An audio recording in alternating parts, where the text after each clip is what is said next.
All right, everybody, can I have your attention, please? This is going to be a challenging job, halting engaged discussions, I can tell, around the tables. Right, so I hope you've been making some progress. I can certainly see from the stickies that there have been a wealth of good ideas. The table on which I was sitting had a bunch of great ideas, so that is very promising. We've got 5 tables. We've got about 15 minutes to collect up the sum total of the wisdom in this room. So I'm going to go table by table. If you could rapporteur, each table should have a rapporteur, just for a minute, on the questions of, I'm going to group them all together given limited time. So anything you want to say about purpose, organization and management, or enabling the broader Rhodes community in a minute, that would be great. And then if you feel inspired to make a very strong point after the rapporteuring, we'll do that. And that's what we've got time for. So can I start up the front and we'll go along anti-clockwise here. So do we have our rapporteur for the table up the front? Okay, so the others might want to jump in if I've missed anything, but I think in terms of engaging the broader Rhodes community, one point that we discussed was actually just knowledge sharing. Sai made the point that learning about climate change from this meeting has been really useful in terms of understanding it and knowing what to do. And that kind of feeds into the idea of leading by example as well. So I mean, that's a relatively small thing, but I guess us personally acting sustainably can have flow-on effects. There's also the idea of having work streams. So maybe some of us could actually take on particular projects. So again, divestment could be a particular project that we might want to look into, and there could be others, and that could be maybe stimulated by alumni having particular projects, for example. And I kind of missed some of the discussion, but I think we were just talking about setting up some kind of investment fund maybe from that we could help finance innovation. So that could be something that's a little bit more tangible as well. And did you have thoughts about organization management? Who actually does it? What's the next step? I may have missed it. I don't think we discussed it here. I think there's been some discussions about, so crowdfunding for the fund, I think. Okay. And then I think for the ongoing network, there were some discussions amongst the group just generally about having, for example, a core group at Rhodes House, and then maybe pairing alumni and Rhodes scholars to work on some of the different work streams. So that could be a potential structure going forwards. Great, okay, next table.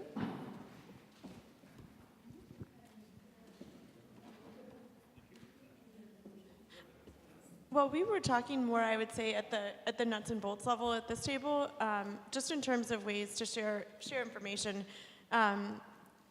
We had a conversation about the various websites and email lists, and just feeling like it's been so great to be here to just learn what other people are doing and to establish those connections. And I think we've found that some of the existing IT infrastructure for like mentoring match just has been difficult to use. So in that sense, I think it's not unique to the energy and climate interest, but just for scholars to be able to find out what classmates are doing in all number of areas. Whether some simple changes to the IT infrastructure might just make those connections easier. Okay. That's it from your table? That's a very good point. I'm just checking that is the totality. Okay, super. Let's move on. So I think we had really similar conversations to the other 2 tables. One thing that Emily and Andrew pointed out was that we have a really great interdisciplinary group of people. Avon mentioned that a lot of us aren't even doing anything academically directly related to the environment. So we, I guess, in this network, in this room, and online, have access to people who can put together great sources of information that we can look into as we try to set a foot in other people's fields, because it is important to work across fields on this issue. One of the more concrete things we discussed was putting together projects for current groups of Rhodes scholars to work on. So there is a Rhodes climate group that's in function.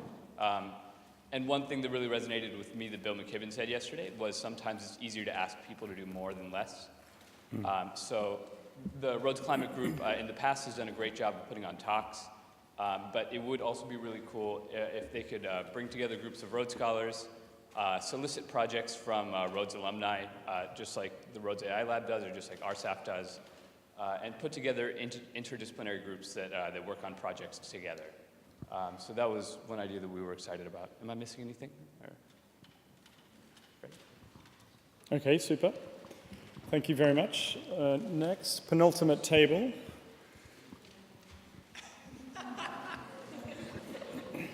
The glory of being the penultimate table is we just get to recap what you three said. So all of that, there were strong points along the fact that, I'll just name the demon. Currently, the Rhodes Scholars Network online is ineffective at promoting good communication between scholars. Something needs to change with it. We're not sure what, but a forum doesn't do it.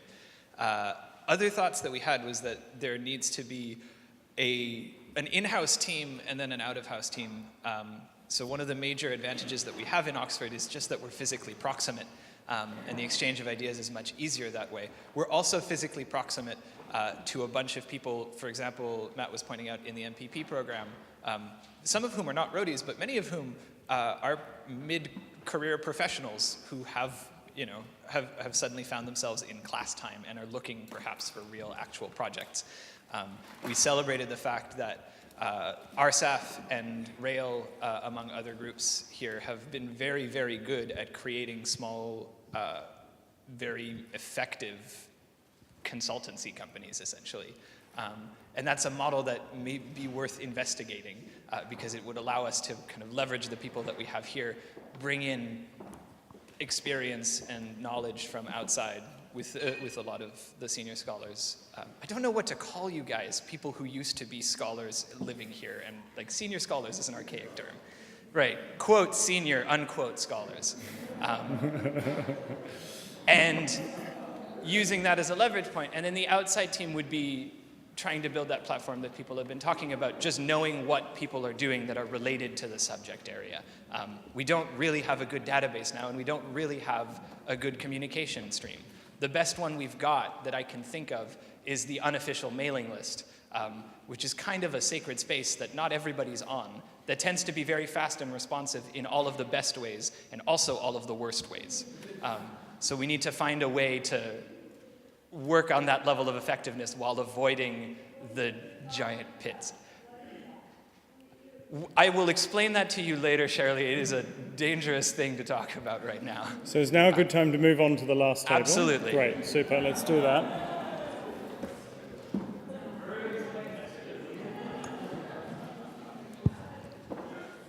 Okay, so our table organized the discussion in 3 points. One was the kind of vision of this network. The other was in terms of the organization and then the challenges.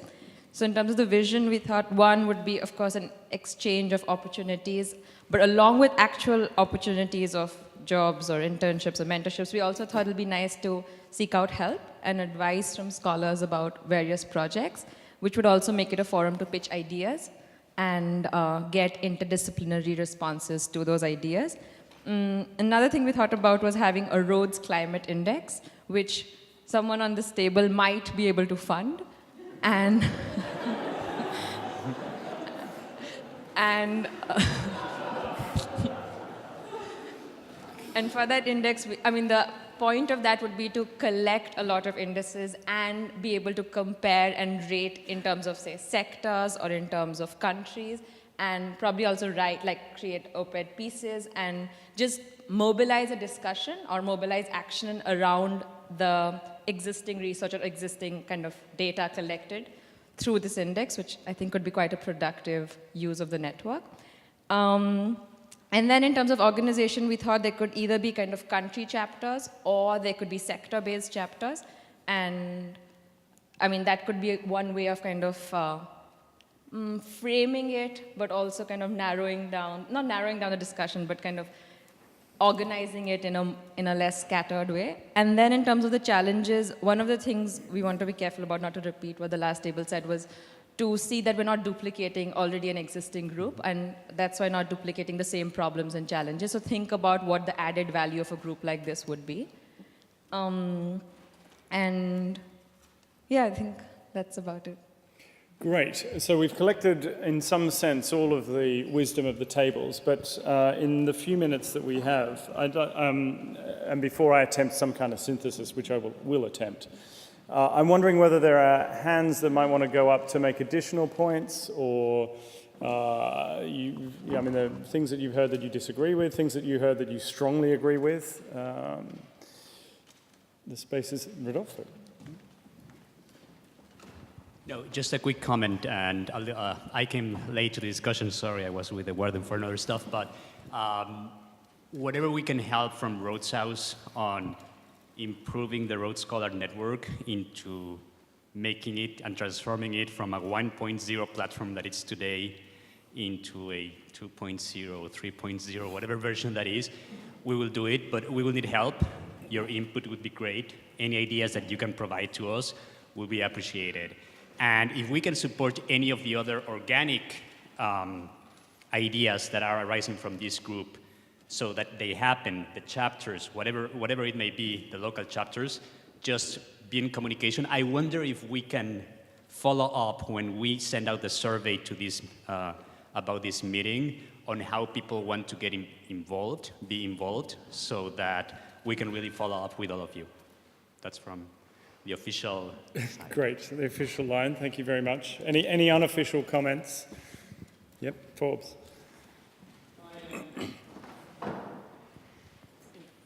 There's a lot of talk about gradualism or radicalism, and I'd be interested to ask a question of everybody here.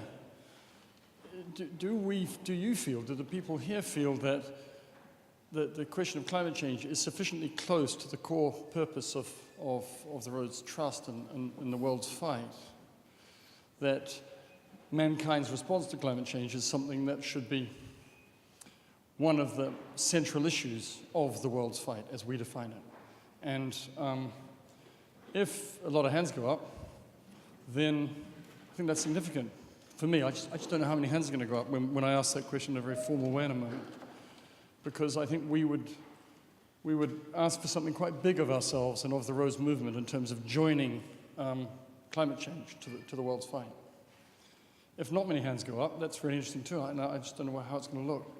Because wouldn't it depend on how it's paid? I mean, if you put it in terms of what is the world's fight in the action proceedings, you got an interesting thought. Because the world's fight might well be constraining the new population. And everything here is getting more bigger than the growth economics. Very sort of unintended increase in the other direction. So, again, how are you going to phrase it for us? well, I'm going to do my best. I'm just going to say that personally, I'm going to put my hand up when I ask this question. The question is going to be, should this group of people that gathered here today be asking the Rhodes movement more generally to join in a very overt way, where we bear witness as a Rhodes movement that the world's fight is going to be part of our brand, and I guess that's always the case, sorry, and that mankind's response to climate change, hopefully a very integrated and holistic one, not just a technological one, is going to be part of what we're about as a Rhodes movement. So I'm going to ask that question now. How many people here feel that this is sufficiently an issue that we appropriately can join to our educational purpose as an educational organization? And if a lot of hands go up, then I think that helps me to see that we should be quite bold and big in what we ask of ourselves in the Rhodes movement. The question has been asked.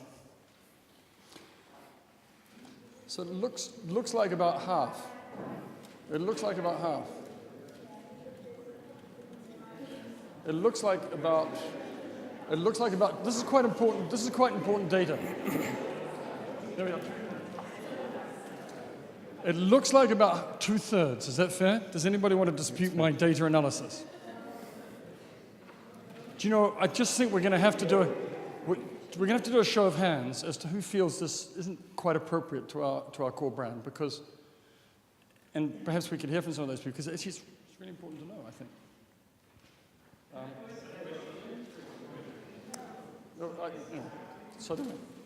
So let's take a couple of responses. Just to prevent anarchy from prevailing. Can I have? There are a multitude of hands there. Let's have a hand. Was that? Yep. Off you go. So I just worry that it's a bit of a slippery slope. So that if we connect climate change to like the Rhodes core branding, then what was the decision process of that connection, and then does that not apply to the many other fights that we have in the world? So it's not a disagreement, just a hesitation. Yeah, I think certainly, I mean, if I may, there are many world fights. I think it's very difficult to say that climate isn't one of them, for sure. But we would perhaps, I mean, we're going ultra vires here, beyond our power, to suggest that climate is being elevated ahead of, say, preventing mass death from pandemics or other problems. Anyway, I'm not the warden, and here is the warden. So, Dan, would you like... And this is what happens. Dan has the mic.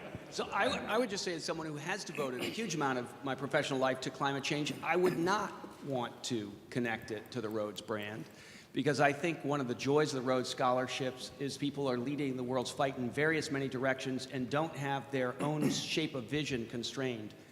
And I would say further to that, I think there is a profound risk, again, in higher education, but it could spill into the Rhodes, of having a political flavor that is viewed as necessary before you could be considered an acceptable Rhodes Scholar.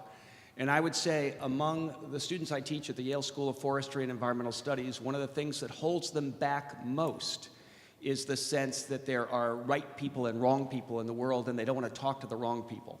And I think you should encourage Rhodes Scholars who think climate change is not an important issue to become Rhodes Scholars and then debate them, as opposed to have the branding signal in advance that they wouldn't really be welcome.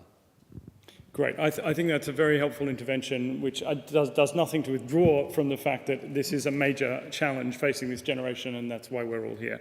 It's my job to attempt a minimal synthesis before handing over to Charles.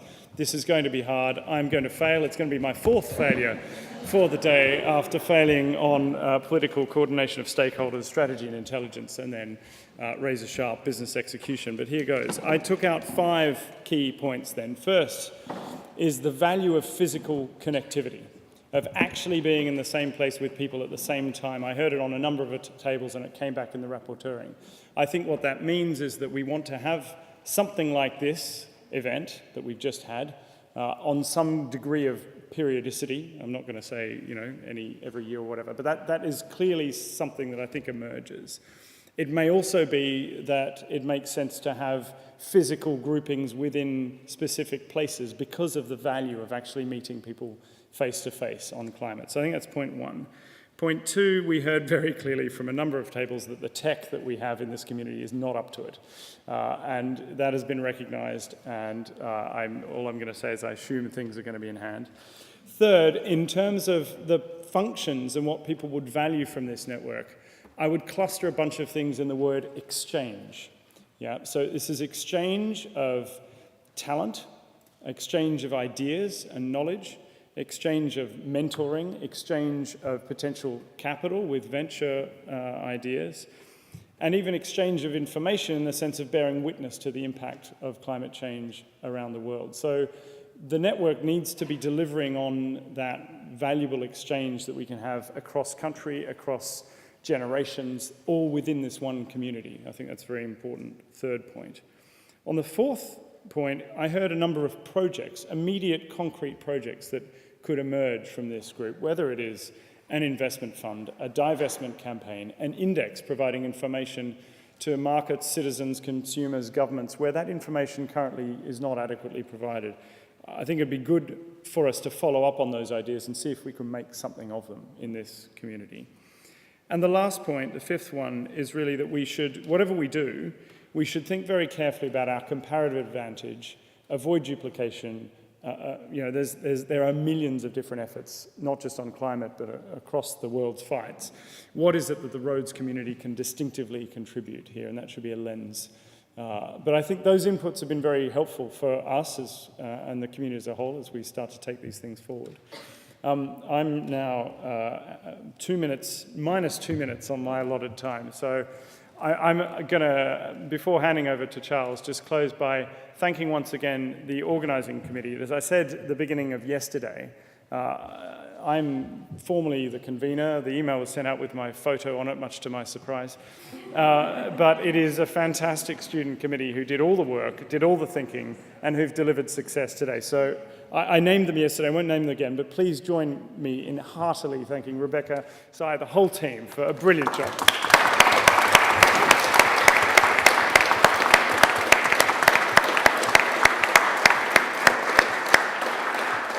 And lastly, at least from me, before I hand over to Charles, thank you all for the spirit in which you've engaged over these last 2 days. I've enjoyed this personally immensely. It's been very informal, very relaxed, very informative, and just very substantial, actually. I've come away with a number of things to follow up with individual people. I hope you have too.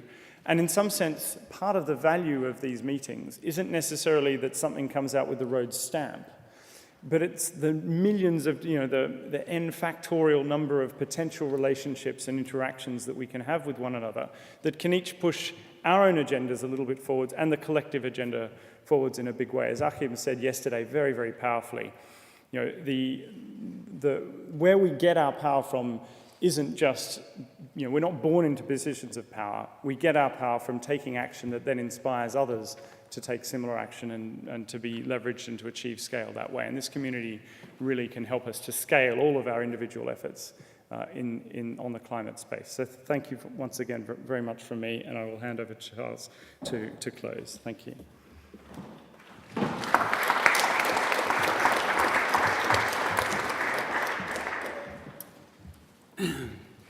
Thank you, Cameron. And he does protest a little bit too much. He actually did have an important hand in the shaping of agendas and the like. So we're really incredibly grateful to you. Let me sort of expand the thanks slightly. First of all, I think we really owe a great debt to our speakers. Thank you, all of you, and those who had to leave already. It really was remarkable, as you say, a small informal gathering, but to have such remarkable people to speak. I don't know, for me, it's sort of a unique combination of being a small enough group to be intimate, but with a quality of conversation that is rare. So I think that was particularly well done.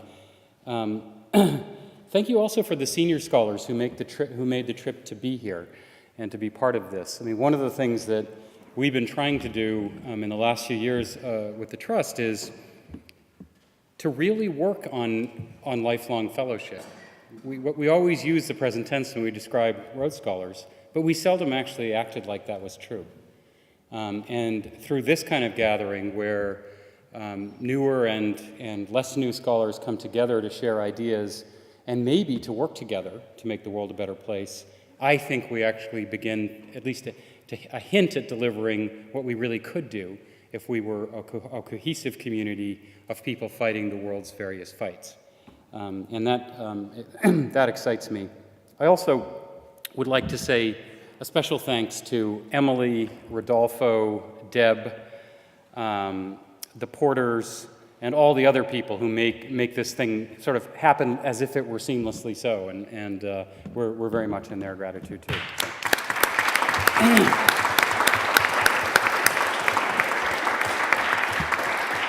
Yeah. Well, I am fully wound up, and I don't know if that was the intention of this few days. One sort of imagines the weekend as a place where you reflect on life, and instead I feel that sort of churning inside me that led me to quit my job, actually, when I turned 40 and stop being part of the economy and try and be part of what I thought of as solutions to these kinds of problems. I confess that I took this job partly as an escape from 12 years as an environmentalist, as a professional environmentalist. And I think Dan was right earlier today when he said, when we present things in the fully gloomy version, it's hard to get people excited to rally around you, and often people just stop listening. And in a way, I had to leave being at the coalface because for every win, there's a disappointing number of losses. And I guess my shift in careers was a bet on you.